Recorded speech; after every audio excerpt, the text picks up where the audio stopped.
Bienvenidos a Entre Línea con William Herrera. En esta oportunidad vamos a conversar con Waldo Albarracín. Waldo Albarracín fue rector de la Universidad San Andrés de la Ciudad de La Paz, fue presidente del CONADE allá por el año 2019, cuando ocurren todas las movilizaciones sociales que terminaron con la renuncia y huida de Evo Morales y Álvaro García Linera. Eh, por supuesto que es importante recordar un poquito estos hechos porque la mente es frágil de la gente, a veces nos olvidamos. Son 4 años que hemos enterado justo en este mes de noviembre. El 10 de noviembre asumía Yanine Áñez, o el 12 de noviembre asumía, el 10 renuncia Evo Morales, domingo 10 a las 5 de la tarde, y el martes a las 17, 19 horas asumía Yanine Áñez. Waldo, ¿cuáles fueron los hechos que gatillaron exactamente estas movilizaciones? Si podemos recordar, por favor. Estimado William, primero un abrazo fraterno para ti y un saludo a la audiencia del programa. Es importante entender que el conflicto del 2019, de 21 días y quizá más, en rigor de verdad no fue solamente ese tiempo, sino más bien fue el corolario de todo un proceso de acumulación de descontento social, de bronca ciudadana que se fue materializando a partir o a consecuencia de un conjunto de atrocidades, de abusos, de atropellos en que había incurrido el gobierno del MAS bajo la presidencia de Evo Morales. Pero para no alargar mucho y no perder tiempo con detalles, pero sí podemos necesario señalar algunos temas concretos. El hecho de que Evo Morales violó la Constitución Política del Estado, porque si bien en el 2019, a través de un referéndum, perdón, en el 2009, o sea, 10 años antes, se aprueba la Constitución Política del Estado que fue sometida a un referéndum, se la promulga, y esa Constitución textual y claramente establece que el presidente de la República solo puede volver a postular de manera consecutiva una sola vez. Pero Evo Morales, o sea, el promotor de esa constitución, finalmente fue el primero en violarla porque forzó un primer fallo del Tribunal Constitucional interpretando que él sí podía volver a postular consecutivamente porque se suponía que su primer mandato fue cuando Bolivia era otro estado, era una república y no era el estado plurinacional. Y con ese argumento, reitero, dictan un fallo el Tribunal Constitucional sometido al gobierno del MAS, habilitándolo. Y luego viene la segunda habilitación irregular, desde luego, el que ustedes conocen, pero antes de ello es importante hacer referencia a que cuando se le cuestionó la posibilidad de postular por cuarta vez de manera grosera, se le dijo no puedes. Ah, muy bien, no puedo, entonces consultaremos al pueblo. Sí. Y si el pueblo me dice que sí puedo volver a postular, significa que estaría aceptando que se modifique la Constitución para que yo postule. Muy bien. Y lo dijo claramente, están los audios y las imágenes de la prensa grabadas, donde dice, claro, si el pueblo me dice no, me voy a ir a mi casa. Estás hablando del Porque referéndum 2016, ¿verdad? exactamente, ¿no? Entonces, él mismo convoca un referéndum, o promueve la convocatoria a un referéndum a través del Congreso, se compromete a cumplir los resultados y todos sabemos que el referéndum tiene efecto vinculante, de acuerdo a lo que prevé la Constitución, y cuando se da el resultado, que todos conocemos que el pueblo le dijo no, por tanto, él correspondía tal cual se comprometió públicamente, irse a su casa o dar oportunidad a otros militantes de su partido para que sean candidatos a la presidencia. El referéndum no fue contra el MAS, el referéndum fue exclusivamente de consulta al pueblo si el presidente podía volver a postular o no. El pueblo dijo no. Entonces, ahí fue ya otro de los factores, ¿no? Violación de la Constitución. Primero, que un tribunal constitucional le autoriza a postular, a repostular consecutivamente. Luego, otro violación o desconocimiento del resultado del referéndum, un nuevo fallo del Tribunal Constitucional mintiéndole al país y al mundo en el sentido de que el derecho a la postulación es un derecho humano y por tanto está por encima de la Constitución. Emergentemente, Esa fue la sentencia constitucional 84-2017, del 28 de noviembre de 2017, ¿verdad? exactamente. Entonces, con ese fallo, trucho, tipo sastrería, porque se lo hicieron a su medida, ordenada desde luego por el gobierno y los magistrados del Tribunal Constitucional que venden no solo su dignidad, sino violan el Estado de Derecho, lo habilitan por cuarta vez. Entonces, si te das cuenta, fechoría tras fechoría. Pero no satisfecho con las 2 o 3 anteriores fechorías, viene la otra, que es el de practicar el fraude, porque lo habilitan irregularmente para las elecciones del 2019, del 20 de octubre del 2019, pero como todos sabemos, cuando ya el mismo 20 de octubre, al finalizar la tarde, ya se conocían los resultados preliminares y se establecía que era imposible que Evo Morales pueda ganar las elecciones por mayoría absoluta, ni, ni con el 50% más uno, ni con el 40%, ya conocido el resultado y siendo segura una segunda vuelta electoral donde obviamente él iba a perder, ordenan, como tú sabes, el cierre del cómputo, el, la Corte Electoral, el Tribunal Supremo Electoral, cierra el cómputo por 24 horas y luego aparecen con resultados cambiados. Esa es otra fechoría. Y luego, él mismo, frente a la protesta ciudadana, además con hechos represivos del gobierno, contra diferentes sectores, especialmente contra gente de CONADE, que exigía se cumpla no solo el referéndum, sino se cumpla la Constitución. El propio Evo firma un acuerdo en forma pública, el gobierno del MAS, con la OEA, vino Almagro, y se establece una auditoría. Y públicamente le otorgan en ese acuerdo OEA, gobierno boliviano, le otorgan efecto vinculante al resultado de esa auditoría. Como hasta entonces Almagro era muy amigo de Evo Morales, porque tiempo antes había estado incluso en el Chapare en su campaña electoral, Evo estaba confiado en que la OEA, a la cabeza de Almagro, le iban a convalidar sus irregularidades. Pero como no fue Almagro el que hizo la auditoría, sino trajeron profesionales de ética y de mucha capacidad en lo que es su oficio, esos resultados fueron claros y contundentes y en la mañana del 10 de noviembre de madrugada se conocieron los resultados donde se establecía que hubo fraude, que no había coherencia de lo que se mostraba ante el público y lo que había acontecido en las actas, etc. Habrá que recordar, Waldo, por si acaso es Waldo Albarracín que está hablando, el problema es que está sin bigote, Waldo, entonces está un poco medio irreconocible, entonces hago esta aclaración. Pero habrá que recordar, Waldo, en ese recuento de que además habían 100 veedores internacionales en Bolivia, en La Paz concretamente, que de alguna manera presenciaron la suspensión del recuento de votos, ¿verdad?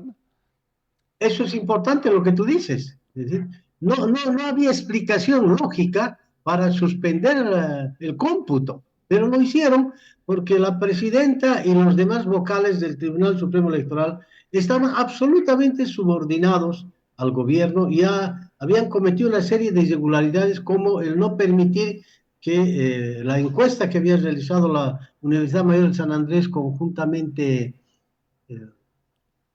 un organismo de credibilidad, esa encuesta ya mostraba que era segura la segunda vuelta, prohibió su publicación al órgano electoral, etc. Entonces ya era una corte cuestionada. Esa corte cuestionada sintomáticamente suspendió el cómputo para que al día siguiente te digan los resultados son otros, hemos ganado por mayoría con más del 10% por encima de Carlos Mesa, etc.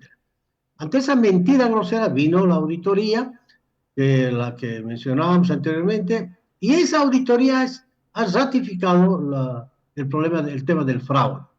Ante esa vergüenza, Evo Morales, más o menos a media mañana, convoca una conferencia de prensa y él mismo dice, muy bien, ya no hay más elecciones, no van a haber, estas elecciones quedan anuladas, los vocales del órgano electoral también quedan suspendidos, se Que no va a era realizar competencia, y eso no era competencia del Poder Ejecutivo, menos del presidente, ¿verdad? en absoluta, pero ese, para que veas la Los potestad abusos. fáctica que él tenía sobre el órgano electoral, porque hasta sus asesores debieron haberle aconsejado que él no tenía por qué destituir públicamente a los vocales del órgano electoral, pero lo hace. Él dice claramente, van a haber otras elecciones, esas elecciones quedan anuladas con otros vocales del órgano electoral y con otros candidatos, etc. Eso acontece en la mañana del 10 de noviembre. Entonces, hay un reconocimiento implícito del fraude electoral. Y a esto hay que añadirle que, cuando Evo Morales le pide a Almagro que no se conozcan los resultados de esa auditoría, Almagro le dice, ya no, pues ya no es el colmo, ya no puedo. Eso ya implicaría que la propia OEA pierda credibilidad a nivel internacional, etc. Entonces, no les queda otra que publicar ese informe, al cual se suma a la OEA, al informe de la OEA, para respaldar se suma la Organización de Naciones Unidas, la Unión Europea, etc. Entonces, el conjunto de la comunidad internacional confirma el fraude, circunstancia ante la cual, como eso implicaba no solo una derrota política para el MAS, sino que quedaba subyúdice, es decir, prácticamente como un delincuente, Evo Morales, opta por victimizarse. ¿Y cómo se iba a victimizar? Se inventa la figura del golpe de Estado, se escapa, se va del país y dicen, y ya desde fuera del país dicen, no ha habido fraude, aquí ha habido golpe de Estado, toda la historia que conocemos. Entonces te das cuenta, los hechos del 2019, además, sucesos de violencia suscitados, no se los puede analizar solamente sobre la base de lo acontecido el 10 de noviembre, sino de todo lo sucedido antes, ¿no? eh, que he mencionado, y lo posterior. Ya. Y obviamente, allí como Evo Morales y toda la gente del MAS, no es gente honesta, no es gente ética, pese a haber reconocido el fraude, después se desdicen. La gente del MAS, pese a haber participado en las negociaciones con la Iglesia, algunas representaciones diplomáticas, para permitir que Evo Morales se vaya del país, para que se le dé una salida al vacío de poder que habían dejado, ahí participó gente del MAS, después se desdicen. Y ya, por eso esa figura del golpe no tiene ya ningún sentido, sin embargo, la utilizan internacionalmente para aparecer como víctimas, cuando en rigor de verdad los victimarios son ellos. Vos Y en ese estabas, momento, Waldo, en esa reunión de la Iglesia Católica que fue convocada. Yo entiendo de que toda esa información, o todas esas reuniones, mejor, y toda esa información de esas reuniones eran de conocimiento ya de Evo Morales cuando estaba en México o no. claro, mire, yo no tuve oportunidad de participar en esas negociaciones, pero no porque no quiera o porque eluda mi responsabilidad, porque fui invitado por la Iglesia Católica el mismo 10 de noviembre. Pero más o menos me citaron, recuerdo, como a las 6:30, y después de participar en las marchas de júbilo y ahí en el centro de la ciudad de La Paz, me fui a la Universidad Católica y ahí, a los 10 minutos de encontrarme en la reunión, vi que había alguna gente, eh, de representantes de algunas entidades políticas, de la iglesia, de representantes diplomáticos, etcétera. Ahí me llegó la noticia de que una turba se estaba dirigiendo a mi casa para quemarla. Fue cuando incendiaron tu casa. Claro, entonces circunstancia entre la cual yo obviamente que tuve que salirme, no podía quedarme en Ujú. la reunión para sabiendo de la situación que estaba aconteciendo en mi casa. Entonces yo me fui y nunca más volví, o sea, yo no participé en ninguna negociación, pero por esta circunstancia, eh, o sea, no creo que era necesaria esa reunión, y lo digo públicamente. creo que era importante, aunque se quiso interpretar eso como acciones subversivas, golpistas.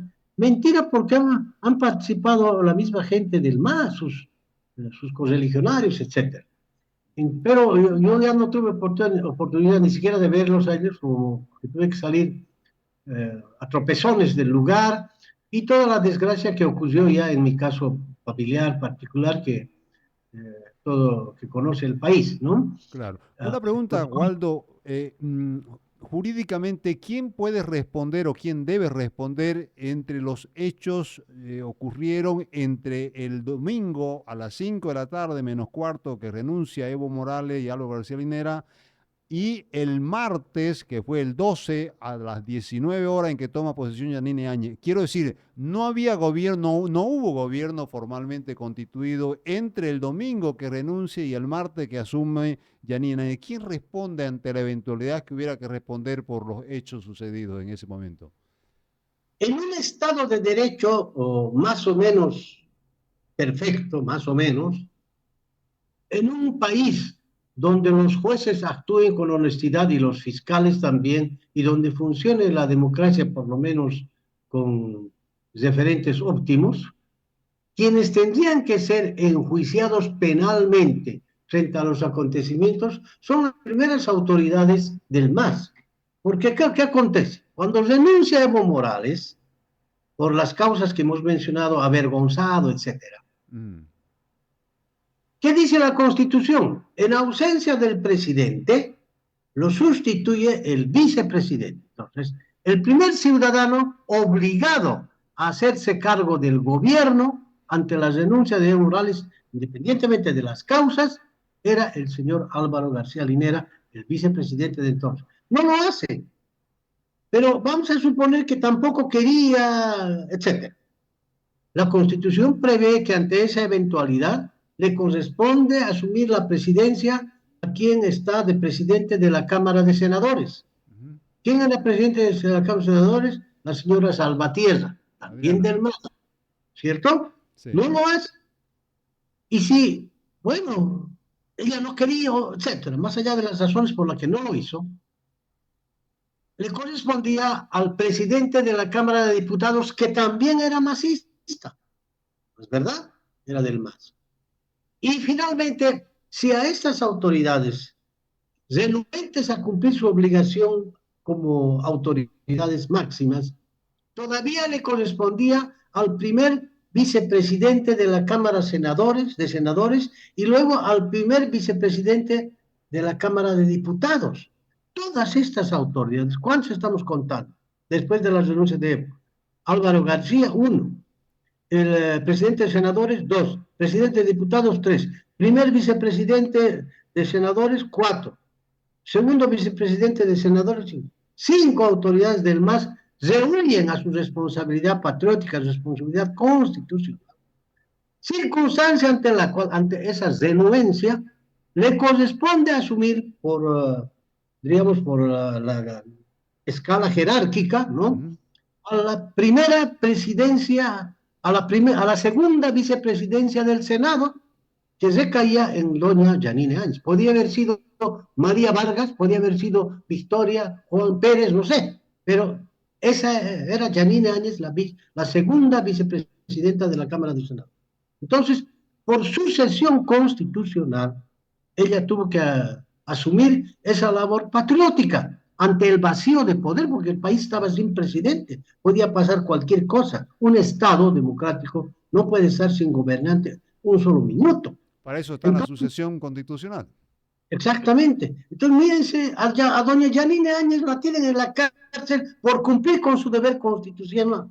Y a los que violaron la Constitución, desde el fraude, desde el no cumplir el referéndum, desde no asumir su responsabilidad ante la renuncia de Evo Morales, ¿no? A todos ellos no les dicen nada, no los tocan. En consecuencia, ve cómo está torcida la interpretación de la norma, cómo se impone la decisión política ante la decisión constitucional, cómo los propios magistrados del Tribunal Constitucional incurren en prevaricato en reiteradas oportunidades. Ese es el desenlace de este problema. Y hoy día no solo la tenemos a Yanine Áñez, la tenemos al gobernador de Santa Cruz, tenemos al señor Pumari y un conjunto de ex autoridades que están en condición de presos políticos. Es lo que yo he denunciado en un evento internacional del cual acabo de salir hace un momento.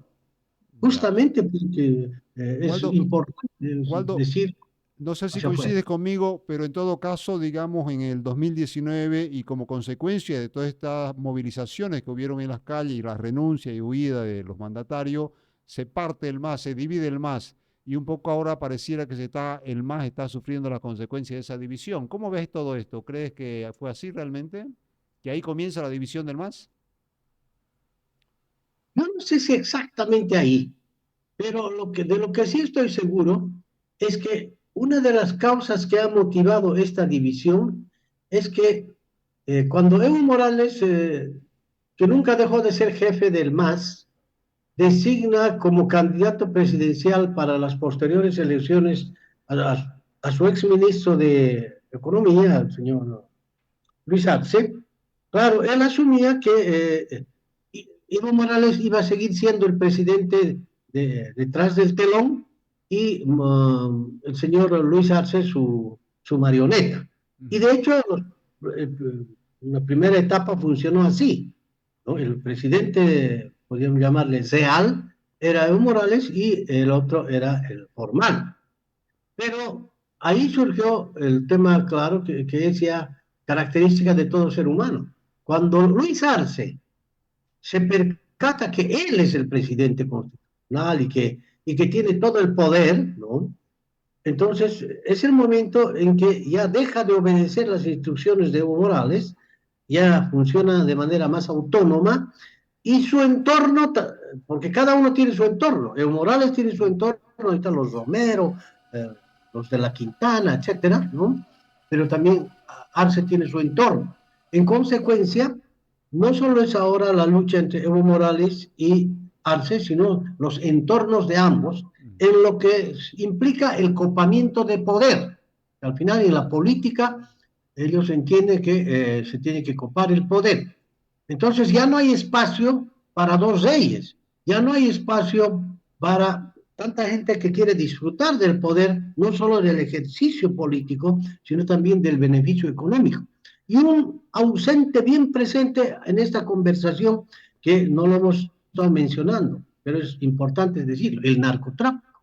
Ya. Porque es una lucha de carteles al final que se están disputando los circuitos del narcotráfico. Porque eh, esta actividad que no solo es delictiva, sino también el narcotráfico en este momento aparte de ser un fenómeno delictivo, es un fenómeno político y es un fenómeno económico que decide, y en Bolivia ha decidido muchas veces, hasta en las dictaduras militares con García Meza, etc. En consecuencia, eh, por eso ha empezado, no es casual, las acusaciones mutuas que se hacen de narcos, Ujú. los insultos, las acusaciones entre el ex ministro de gobierno, el señor Romero, que lo acusa al actual ministro de gobierno de apañar el narcotráfico y viceversa, ¿no? No es casual, porque ambos saben que esa cartera de Estado obviamente está directamente vinculado con espacios de poder que tienen que ver con el aval o la represión al narcotráfico. En Ya. consecuencia, cuando se acusan ambos de estar vinculados al narcotráfico, es que debemos percatarnos de la dimensión del problema. Waldo Albarracín, el tiempo se nos está yendo. Te quería consultar qué lesiones podríamos sacar de las movilizaciones del 2019. Una fundamental, estimado William, el 2019 la lucha ha sido de la sociedad civil, comités Las cívicos, plataformas ciudadanas, un rol las plataformas importantísimo. ciudadanas, pititas, etcétera, CONADES, en fin, sin darle la hegemonía a nadie. Yo diría la voluntad conjunta de ciudadanos en los 9 departamentos. Quizás el éxito fue el hecho de que no hubieran participado abiertamente los partidos políticos, ¿verdad? Creo yo, por lo Exactamente, menos. porque no hubo una bandera partidaria. Si bien hubo una bandera política en el sentido de defender la democracia, de exigir que se cumpla el referéndum 21F, etcétera. Esa fue Ujú, la bandera, la democracia, los derechos humanos, etcétera, ¿verdad? ujú. Entonces, esa bandera ha generado una unidad. Pero ya cuando renuncia Evo Morales, vienen las elecciones. Quienes no aprenden las lecciones que nos deja la experiencia del 2019 son los políticos, porque en lugar de conformar un frente amplio renunciando a sus aspiraciones individuales propias, partidarias o personales, en lugar de conformar ese frente amplio que garantice luchar contra el fraude, que garantice además una victoria contundente, aparecen con una serpentina de candidatos, ¿no? ¿Verdad? No voy a entrar a nombres, ya los conocemos. Ahí está la prueba de que la sociedad política no actuó a la altura de la sociedad civil. Los políticos siempre pensando en ellos y la sociedad civil que puso el pecho a las balas, que sufrió la represión, que la hemos sufrido, ¿no? Pero claro, los políticos siempre van a seguir pensando en ellos, como ahora, como hoy día, miren que no aprenden la lección, porque ya están apareciendo candidatos autocalificándose de presidenciables y decir, sí, viva la unidad, pero yo, todos detrás mío. Para ellos, ese es el concepto errado que tienen de unidad, de que Bien. todos deben detrás de un candidato. En fin, entonces, ese es el aprendizaje que debemos asumir para que sobre la base del renunciamiento se construya un instrumento unitario que nos permita recuperar la democracia por la vía de las urnas con un juego limpio. Te agradezco, Waldo Albarracín. Desde el exterior te deseo suerte y cuídate. Muchas gracias. Un abrazo para ti y un saludo fraterno a nuestro pueblo.